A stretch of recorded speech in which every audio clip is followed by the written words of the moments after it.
ცოტა შორს რომ წავიდეთ, გავხსენოთ ყასემ სოლეიმანის მკვლელობა, რომელიც იყო არქიტექტორია მირანული მარიონეტული პროქსი ძალების მთელ ახლო აღმოსავლეთში 10 წლების განმავლობაში ის აშენებდა, სწორედ მას უკავშირდება ჰეზბოლას დაფინანსება და გაძლიერება, ასადის რეჟიმის გადარჩენა სირიის სამოქალაქო ომში, იგივე ჰუსიტებთან კავშირის გაღრმავება ჰამასთან და ასე შემდეგ და მოკლედ ის იყო ლეგენდა და მთავარი გმირი ამ ქვეყნის და ვახსოვთ ტრამპის პირველი ვადის ისე უსაფუძვლოდ, იმიტომ რომ ირანმა აი ამ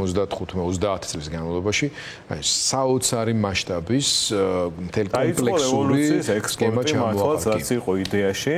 ჩაფიქრებული და ეს ადამიანი მათ შორის მისი პირადი ავტორიტეტით ახერხებდა, რომ ხელით მართლზე ხოლოდა ეს ორგანიზაციები, რომლებსაც ზოგჯერ თავიანთი ინტერესებიც ჰქონდათ და ესე პირდაპირ მათი, როგორც ჰეზბოლას, ლიბანური ორგანიზაციის ინტერესი ყოველთვის ირანისას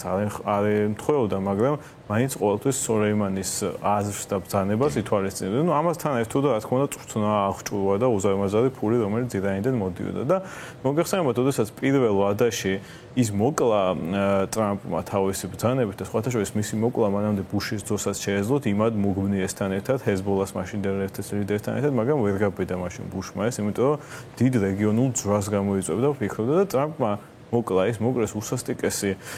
ბომბით, დრონი დაესხა მას თავს ბაღდადთან და მისი სხეულისგან ნაფრეთების გარდა არაფერი აღარ დარჩა, ძლივს შეაკოწიწეს, ასე ვთქვათ და მოკლედ ამას ირანმა მაშინ დიდად ვერაფრით უპასუხა, გვახსოვს რომ წინასწარ გააფრთხილეს ერაყის მთავრობა, რომ ჩვენ ვაპირებთ ერაყში ამერიკული ბაზები დააბომბოთ და ამას მოხდა სიმბოლური პასუხი იყო ეს, ამდენიმე ათეული ამერიკელი სამხედრო დაშავდა, მაგრამ არავინ არ მომკვდარა. სხვა შორის ასეთი ტიპის გაფრთხილებაზე დღევანდელ შემთხვევაში აქ მოვდივარ ზუსტად, ეს გამახსენდა, იმიტომ რომ დღესაც კატარის დაბომბვა არ იყო მასშტაბური, იმიტომ სხვადასხვა მონაცემებით 6 ან 10 ბალისტიკური რაკეტა ესორა სულ კატარისკენ და არც ერთ არანაირი ზიანი არ მიუყენებინა და როგორც ამბობენ, კატარს წინასწარ მიაწოდა ინფორმაცია ირანმა, რომ ეს იგეგმებოდა. ანუ ეს ოპერაცია მე მიქვნიშ დავიწყებოს, ეს არის სახის შენარჩუნებისთვის პასუხის გაცემა. ანუ გიორგი მარტივად ვთქვათ, მესამე მსოფლიო ომი არ იქნება. არანაირი მესამე მსოფლიო რომ მსოფლიო ვერც იქნებოდა, იმიტომ რომ ირანს რაიმე ტიპის აქტიური სამხედრო კოალიციური პარტნიორობის სურვილი ირანისადმი არავის გამოუწევს. ჩინეთის საგარეო საქმეთა სამინისტროს განცხადების დონეზე და დღეს იყო ჩასული ირანის საგარეო საქმეთა მინისტრი პუტინთან შეხვედრაზე, მაგრამ იქაც რო ვთქვათ, რომ ესე ვთქვათ, დატვირთული სამხედრო ეშელონებით უკან არ დაბრუნებულა. არა თუ ჩინეთი და რუსეთი მის მიერ დაფინანსებული ამდენი წლის განმავლობაში შეიარაღებული და აღჭურვილი ჰეზბოლამაც კი გააკეთა განცხადება, რომ ჩვენ არ ჩავერევით ამ კონფლიქტში, იმიტომ რომ ჰეზბოლას იმდენად დიდი ზიანი მიაყენა ისრაელმა ბოლო 2 წლის განმავლობაში, მისთვის ახალი ომის დაწყება ისრაელის წინააღმდეგ სული სუიციდი იქნება და ამას რა თქმა უნდა ვერ გაბედავს. ამ სიტყვის პირდაპირ მნიშვნელობითაც, იმიტომ რომ ახალ თავმჯდომარე ჰეზბოლას ახალ ლიდერსაც ვერ ნიშნავენ იმის შიშით, რომ დანიშნული არის 3 დღეში დაახლოებით დანადგურებენ. კი, ამიტომ მე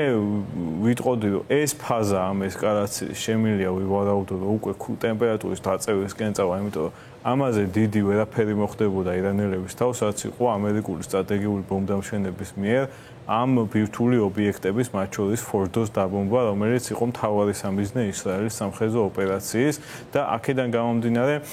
ასევე არ ამგონია ისრაელს და ამერიკასაც სურდეთ დიდი ხნის განმავლობაში ამ ესკალაციის გაგრძელება, რადგანაც ჩემი აზრით და სხვადასხვა მონაცემებით შეიძლება სრულად არ ვიცით განადგურდა თუ არა ფორდო, ასევე არის ინფორმაციები, რომ ის 60%-ამდე გამდიდრებული ურანი გამოიტანა წინასწარ ირანმა, მაგრამ ამ ურანით რა უნდა გააკეთოს მან, როდესაც ყველა